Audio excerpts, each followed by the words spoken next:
on Liz Holter House, OBX for Sale, powered by Keller Williams. And I'm back today to continue our buyer agent series. And last week we went over offer strategies, looking at value versus price. We looked at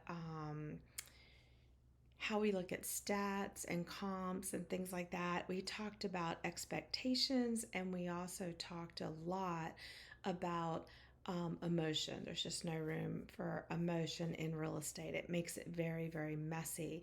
We talked about offer strategies, how to negotiate hard, things like that. And so now, congratulations, you're under contract. We said yes to the address, right? Now the fun begins, but it can be very stressful for a buyer. So we're going to go over what happens once you're under contract. And in North Carolina, our buyer contract is very buyer friendly. It has a lot of protections built into it. So you're going to have important dates. You're going to have a due diligence date and you're going to have a closing date, and that's it. Your due diligence date, essentially, just think of it as your inspection period. During this time, you have the right to do any and all inspections that you want to do. You can start with a home inspection. If it shows,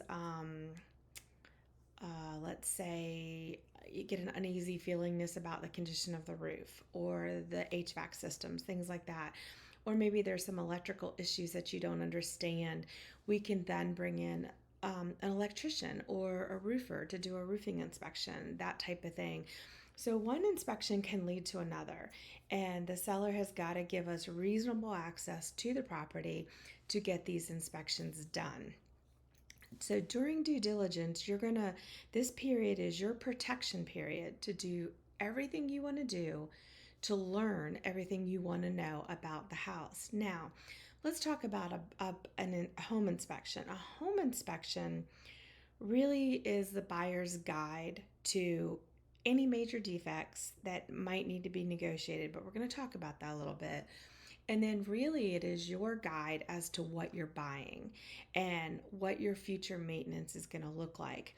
It will also tell you a lot of things about your house, where your water shutoff is, where your GFCIs are, where just the things that you just don't know when you go into a house, like how to shut off the hose bibs and things like that.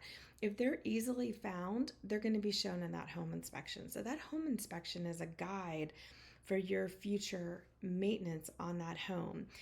In North Carolina, you buy a home as is. It is sold as is. When you contract it, it is as is.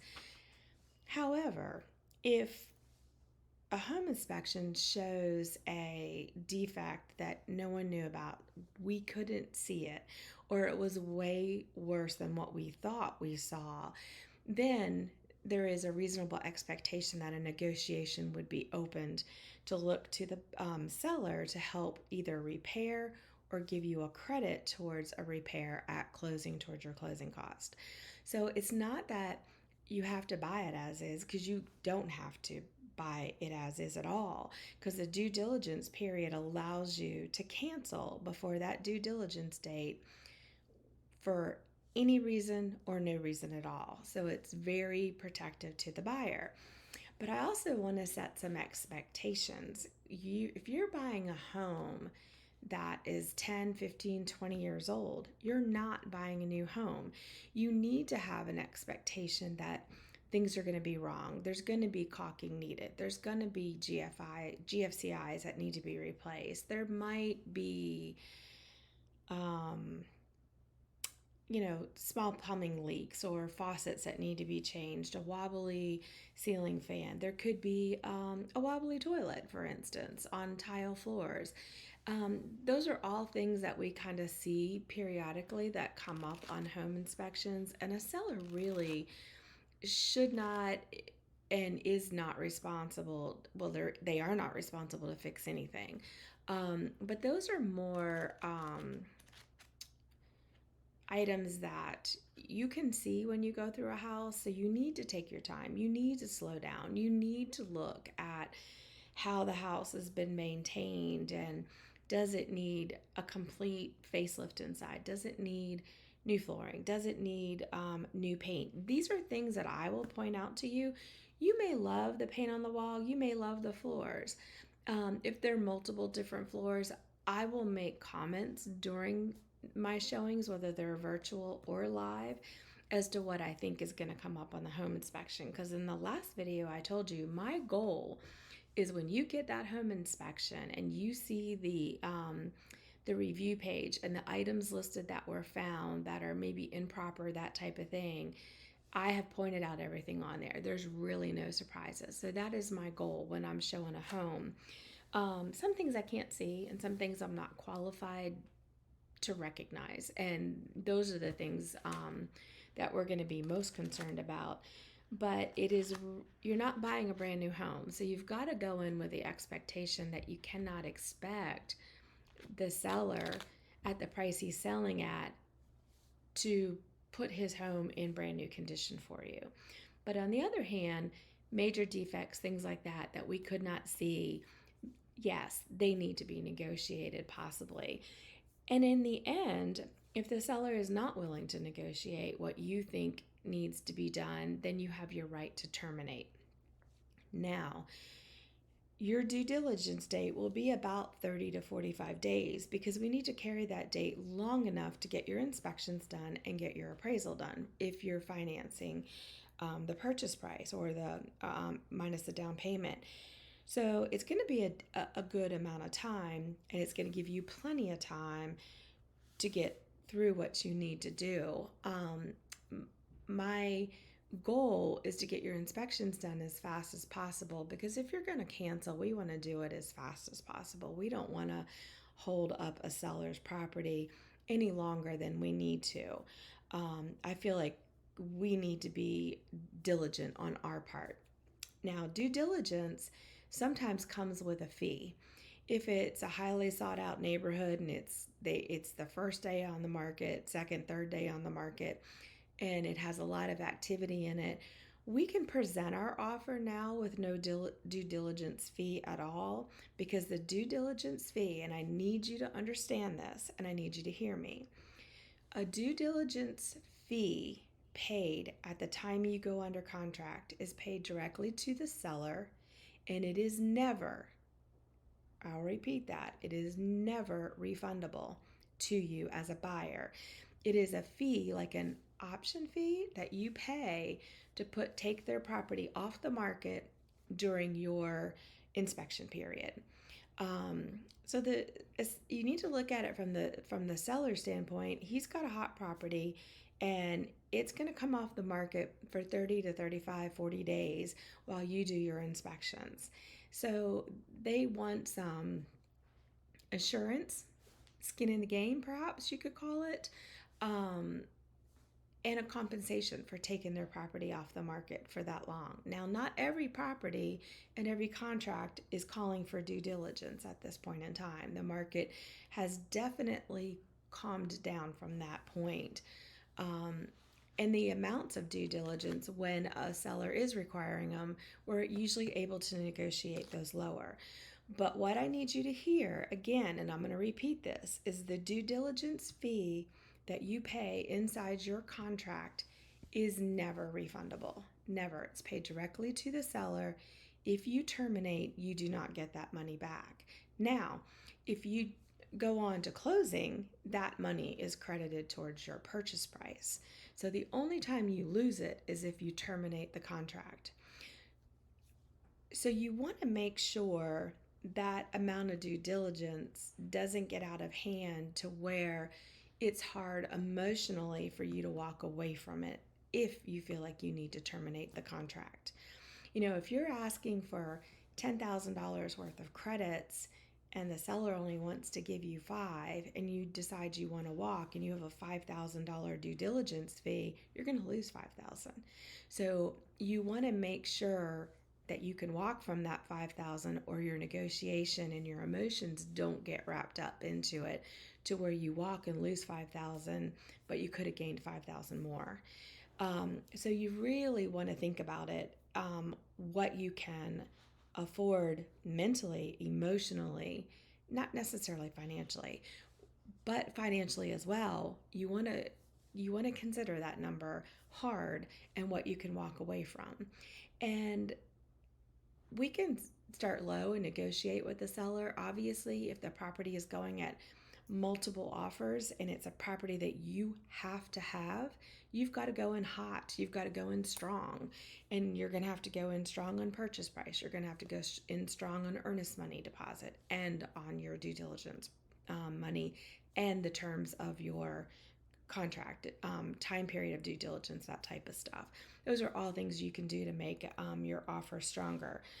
But due diligence is our inspection period. So, what do we do during that time? We're going to put up a graphic that kind of shows you what happens during that time period. And it can be so many things. We have built out systems to protect all of us in this transaction. We're in this together. Me, Eileen is my admin and our transaction coordinator extraordinaire. She is amazing. She's not gonna miss anything, and she is just gonna be a hound dog until she gets what we need to get you comfortable. She's very good at her job, and her and I have built out checklists within our client CRM, and we've built out automated emails that go to you at time periods that we think are appropriate. And those emails sometimes won't always be, what am I trying to say? Something that you need to read, or what I'm trying to say is we may have already talked about it. So it may be a repeat of what we've already talked about. So you can ignore it. But if we haven't talked about it, it's designed to let you know the next steps. Now, we may have talked on the phone and had a very long consult, and I went over the steps verbally, but those emails are designed to let you know what's coming up next. And you will also get emails sometimes daily. And in the beginning, they're going to come very quickly. And I don't want you to get overwhelmed. Not everyone requires a response. There are emails that are going to come to you daily. They're set up to go out at I think around 10 in the morning. And those are things that we've checked off the list for you, and we're going to show you a graphic of what those look like. And it's just to let you know we've done this, and this today, and then you're going to get another email tomorrow.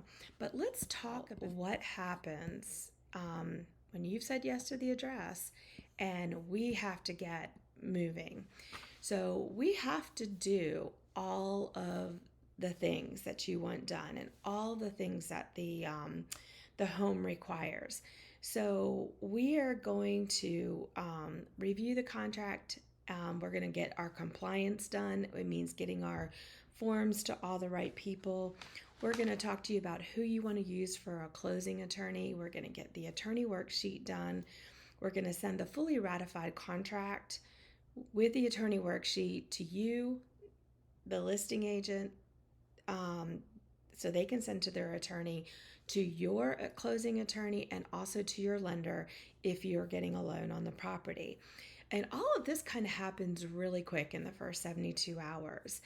And then we're going to set up our folders. We're going to set up your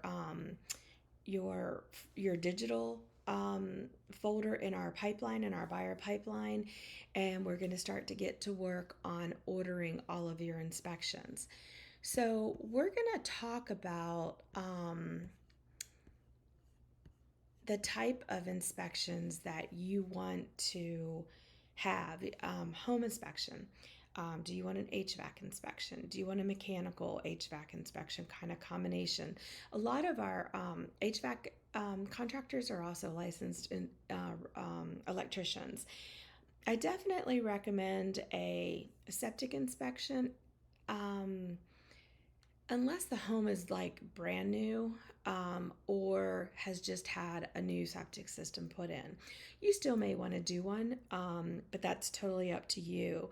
But on a home that's 15, 20 years old, we definitely need to inspect that that septic system, we just need to make sure it's working properly. At the time, they'll tell you if it needs to be pumped. If it's full, you can ask the seller to pump it for you. The other thing we want to look to have done definitely is a pest inspection, and that's looking for active wood destroying insects, which is definitely termites, but it can be other things as well. It can be old house borers, things like that.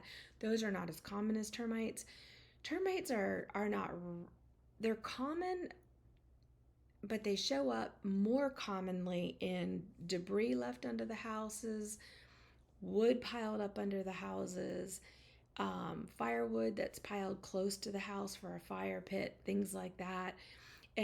But even if they're found, it requires treatment, and treatment for termites typically falls on the seller. So you will pay for the termite inspection, and then we would ask the seller to pay for the termite treatment.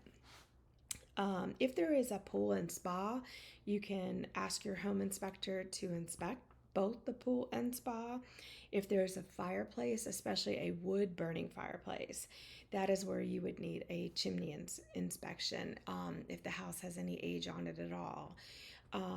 If it's a vented or unvented fireplace, that's not typically something we need a chimney inspection for.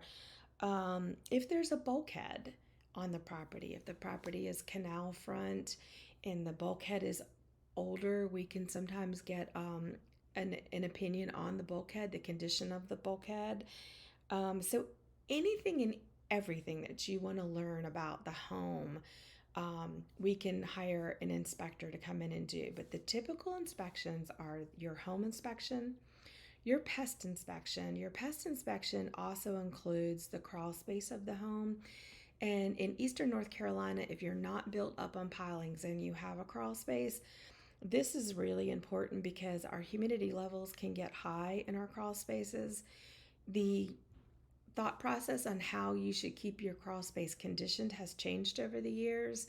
So there can be a little bit of an education process there. The pest inspection will tell us if there is a vapor barrier in place, and they'll let us know if there's any fungal growth under there from high humidity, things like that, and then we can address that as well. Oftentimes that can be mitigated very quickly with the addition of a dehumidifier in the crawl space. So that is more of a typical home style that's built on that's not underpinned and built on a foundation like a block or a brick foundation. We don't have many of those on the Outer Banks, but we do have them in some neighborhoods, more of a typical year-round looking home than a house elevated on pilings. Pilings will also be inspected by your home inspector. A good home inspector will dig out the pilings that are exposed to see if they have any rot or termite activity in the pilings. Once we get through our inspection period for due diligence and inspections, all the inspections are in, we will come together and have a consult and see what you're worried about, see if there's anything else that we need to do to get you into a comfortable position. If there are negotiations needed, we will do those negotiations at this time period before our due diligence deadline is up, because we want to protect your earnest money deposit. Once you go past due diligence, if you terminate after due diligence, your earnest money is hard, and your earnest money can be forfeited, is typically forfeited. So our due diligence deadline is a deadline we will never let pass without having a conversation with you. So we'll make sure the appraisal is in, we'll make sure all of our inspections are in, we'll make sure if we want to negotiate on anything that we've successfully done that.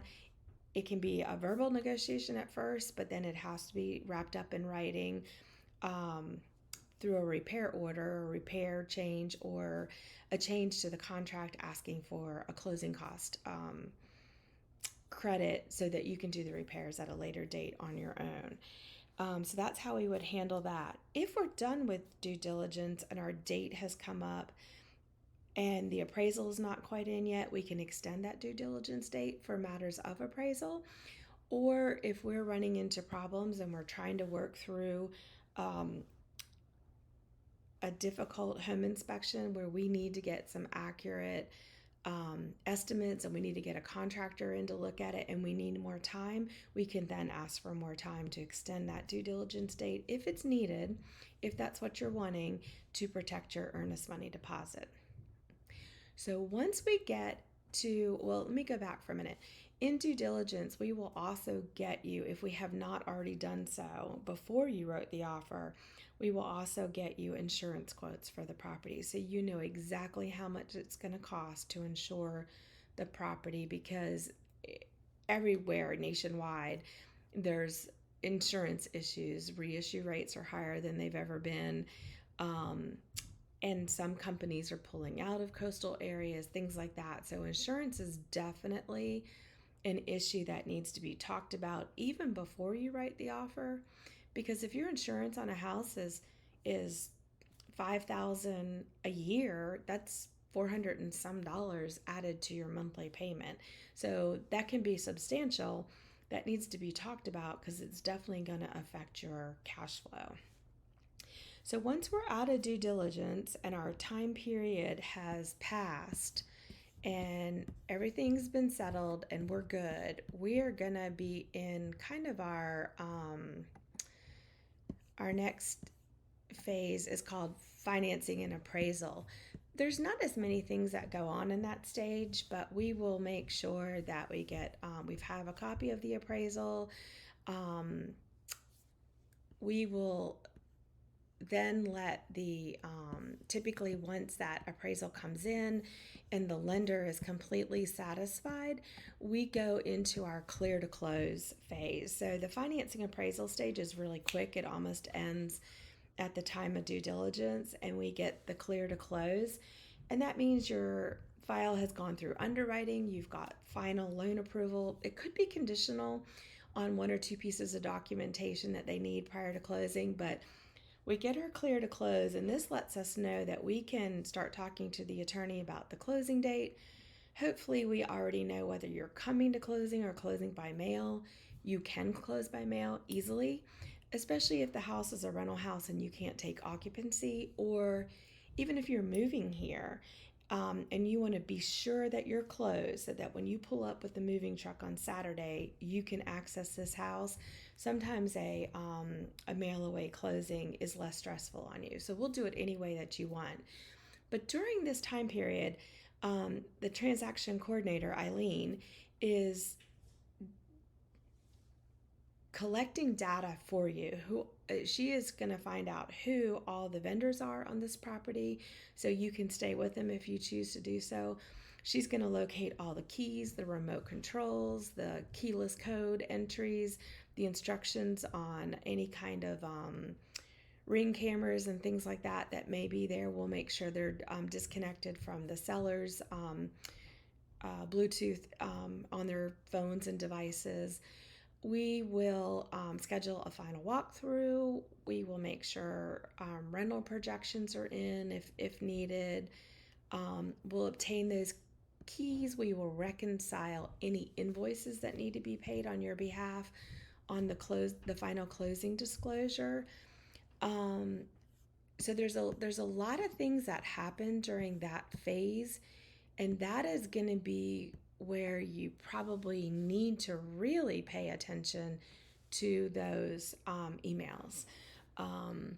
You're going to get asked a lot of questions. Do you still want to use their pool person? Do you want to still use their yard person? And the answer simply is this: you have the right to use anybody that you want, but if it's a rental property and you're in the middle of the summer, you're in the middle of the season, the least stressful way for you to take occupancy and ownership is to just kind of stay with the status quo. Stay with the current cable company. Just assume the seller's policy or the seller's account.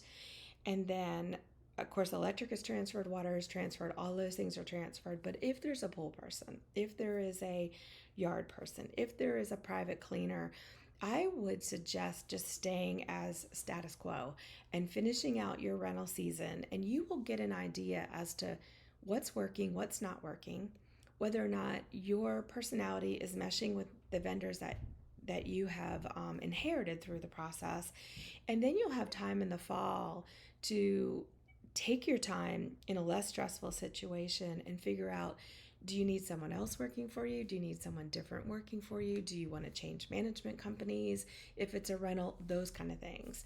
Um, those are all things I don't recommend really changing mid-season, because your house is a constant in and out, in and out, in and out of renters, and you don't want to disrupt a service that a renter is expecting to have when they check in. So that is really important. So once we get to the closing table, you'll look at your final CD, and whether it's a mail away or whether you come down, we'll schedule a walkthrough. Even if it's a rental, I will do a walkthrough on the turnover date prior to closing, just to make sure there was nothing taken out of the house that wasn't supposed to be taken out of the house, that kind of thing. Most of the times the seller comes long before that and removes their content. So this walkthrough is very easy. And then we make sure the house is still there the day of closing, and we go to the closing table. After closing, there is still a lot that we can and do for you. We wrap up everything. We do a final digital download of the entire transaction, and we will provide that to you in a digital format, including backup of text messages and things like that.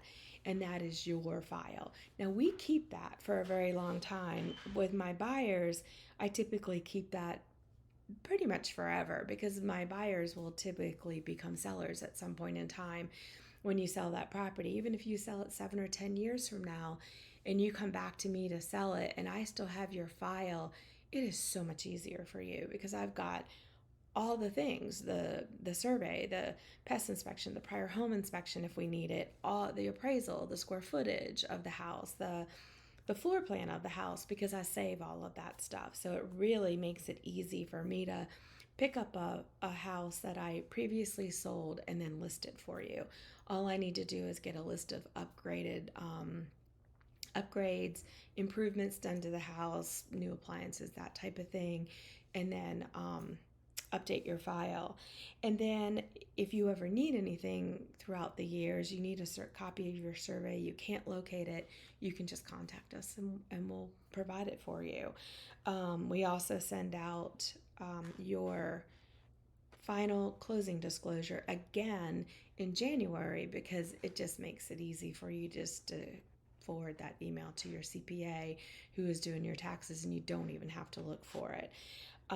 After the sale, we provide a tremendous amount of service as well, and that will be something that we talk about during the next buyer agent series as we wrap this up. So there's a lot of moving parts during the due diligence period. Once you've said yes to that address, that is where the work really begins. There's a lot that happens before you get to that point, but during that time period under due diligence, rest assured that Eileen and I are working hard for you. We're going to make sure we're not missing dates. We're going to make sure that you are staying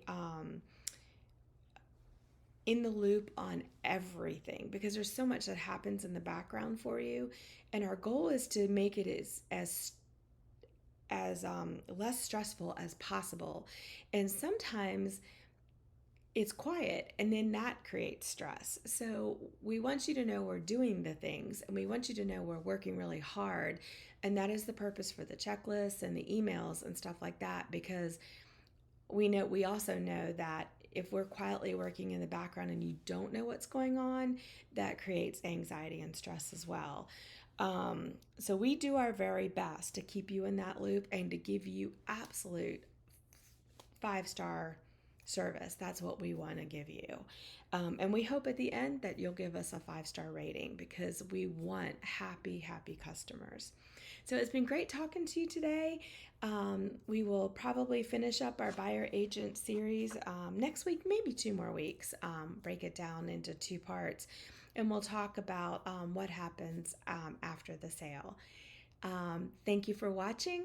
If you have any real estate needs on the Outer Banks or the supporting counties in northeastern North Carolina, Currituck County, Camden County, Pasquotank County, just reach out to me.